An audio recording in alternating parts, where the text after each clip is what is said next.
Japanese wooden tray 10,000. కానీ glass మాత్రం normal 200 rupees. Combination కరెక్ట్గా లేదే. ఇతనేంటి ప్రతిదీ డబ్బులు లెక్కేస్తున్నాడు? బాగా డబ్బు మనిషిలా ఉన్నాడే. నాకున్నది ఒకతే ఒక కూతురు కాబట్టి పెళ్లి ఘనంగా జరిపించాలన్నదే నా కోరిక. మాకు ఒక్కడే కొడుకండి, మా కోరిక అదే. మీకు అమ్మాయి నచ్చితే మిగిలిన విషయాలు మాట్లాడుకుందాం. నచ్చడం అంటే వస్తువుని చూసి చెప్పొచ్చు, కానీ మనిషి అన్న తర్వాత మాట్లాడితే కానీ చెప్పలేం కదా. నేను తనతో మాట్లాడాలి.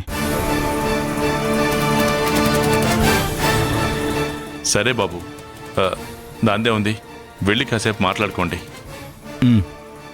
అమ్మా వెళ్ళు.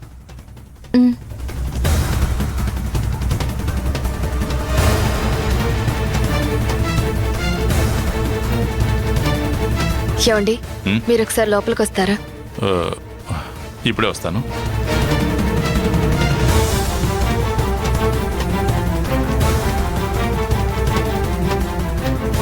వచ్చిన వాళ్ళని అలా బయట కూర్చోబెట్టి మనం లోపలికి వచ్చి మాట్లాడుకుంటే వాళ్ళు ఏమనుకుంటారు జయ? వాళ్ళిప్పుడు ఏమనుకుంటున్నారు అన్నది సమస్య కాదు, వచ్చిన సంబంధం ఎలాంటిది అన్నది సమస్య. ఏయ్, మంచి సంబంధమే కదా, అబ్బాయి బాగున్నాడు. పెద్దవాళ్ళని చూస్తుంటే నాకు గౌరవమైన కుటుంబమే అనిపిస్తుంది. పెద్దవాళ్ల సంగతి వదిలేయండి. అసలు ఆ అబ్బాయిని చూస్తుంటే మన భూమికి సరైన జోడీలాగే నాకు అనిపించట్లేదు. ఏ అని అంటారేంటి? వచ్చిన దగ్గర నుంచి కనిపించిన వస్తువులకి రేట్లు కడుతున్నాడు. అంటే ఒట్టి డబ్బు మనిషినే కదా. అలాంటి వాడితో మన భూమి ఏం సుఖపడుతుంది? అలా ఎందుకు అనుకోవాలి? అన్నిటి మీద ఒక అవగాహన ఉండొచ్చు కదా. లేదండి, ఏమో నాకు అలా అనిపించట్లేదు. తొందరపడి పెళ్లి చేస్తే రేపు మన పిల్లే బాధపడాలి.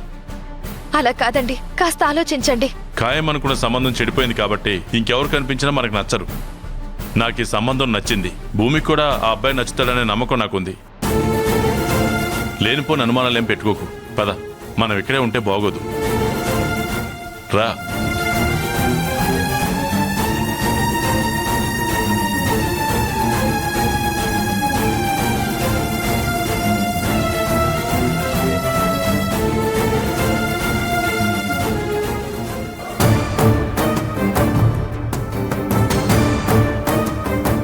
Hi, my name is Nitin. మీ పేరు? భూమి. అయినా అదేం పేరు అసలు? భూమి, ఆకాశం అంటూ ఐ డోంట్ లైక్ ఇట్. పెళ్ళయ్యాక మంచి పేరు చూసి మార్చేస్తాను. భూమి అంటే భూదేవి అని అర్థం. అమ్మవారి పేరు. నాకిష్టం. నాకు కష్టం. నా ఫ్రెండ్ సర్కిల్ అంతా హైఫైగా ఉంటారు. So I need to change. తొందరేం లేదు. పెళ్ళైన తర్వాత స్లోగానే మారద్దు, కానీ సెంటిమెంట్స్ చాలా ఎక్కువ అనుకుంటాను. మనిషిగా పుట్టాక లేకుండా ఎలా ఉంటాయి? నాకైతే అస్సలు ఉండవు. ఎమోషనల్ అవ్వడం, కేరింగ్ చూపించడం ఇలాంటివి నా వల్ల కాదు. నేనెప్పుడు చిల్ మూడ్లో ఉండడానికి ట్రై చేస్తాను. నాతో పెళ్ళయ్యాక నువ్వు అలానే ఉండడానికి ట్రై చేయి. కాదు, ఉండాలి. ఇతనేంటి ప్రతిదానికి ఇలానే ఉండాలి అని రూల్స్ చెప్తున్నాడు? హలో, అవును, నువ్వు దేవుని నమ్ముతావా? నమ్ముతాను. నేను దేవుణ్ణి అస్సలు నమ్మను. ఓన్లీ డబ్బునే నమ్ముతాను. డబ్బుంటేనే కదా ఈ రోజుల్లో దేవుడి దర్శనం త్వరగా అయిపోయేది. దేవుడి దగ్గరికి వెళ్ళనిస్తారు. ఏమంటారు, నిజమా కాదా? ఆలోచించే విధానంలో ఇతను నాకు పూర్తి ఆపోజిట్గా ఉన్నాడు. హలో, మిమ్మల్నే. దేవుణ్ణి నమ్మడం నమ్మకపోవడం మీ ఇష్టం. దానికి నేను సమాధానం చెప్పాలనుకోవడం లేదు. ఓకే, నీకు నీ లైఫ్ ఎలా ఉండాలనుకుంటున్నావు? ఒకప్పుడు చాలా కోరికలుండేవి, ఇప్పుడు లేవు. మా అమ్మ నాన్నలతో, నా భర్తతో, మా అత్త మామలతో కలిసి ఆనందంగా ఉంటే చాలు. ఓ గాడ్, నాకైతే సోలోగా ఉండడమే ఇష్టం. అండ్ పెళ్ళైతే నువ్వు కూడా ఉంటావనుకో. అలాగే నేను చాలా ఫ్రాంక్గా ఉంటాను. నిజం చెప్పాలంటే నేను నీ ఫోటో కూడా చూడకుండా ఓకే చెప్పేశాను.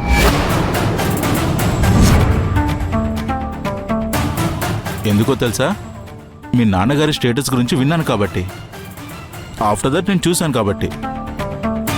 ఇంత అందమైన అమ్మాయి నా పక్కన ఉండాలని ఫిక్స్ అయ్యాను. మరి నేను నీకు నచ్చానా?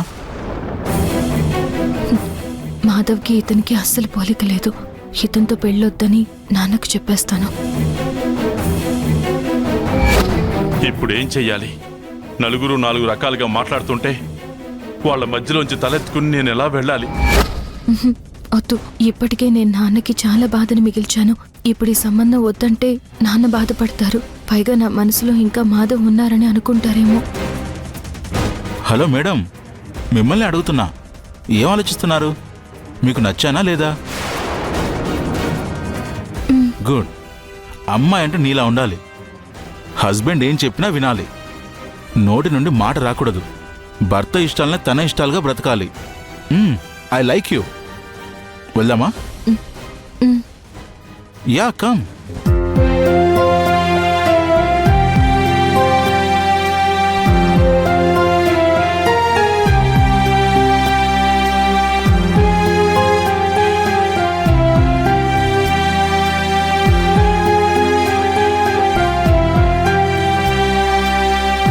ఏనన్నా, నీకు ఓకేనా?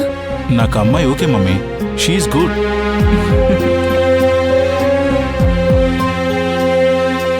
మా అబ్బాయికి ఓకే అండి. మరి మీ అమ్మాయికి? ఒక నిమిషం అండి. భూమి, ఒకసారి పద. ఇప్పుడే వస్తాం.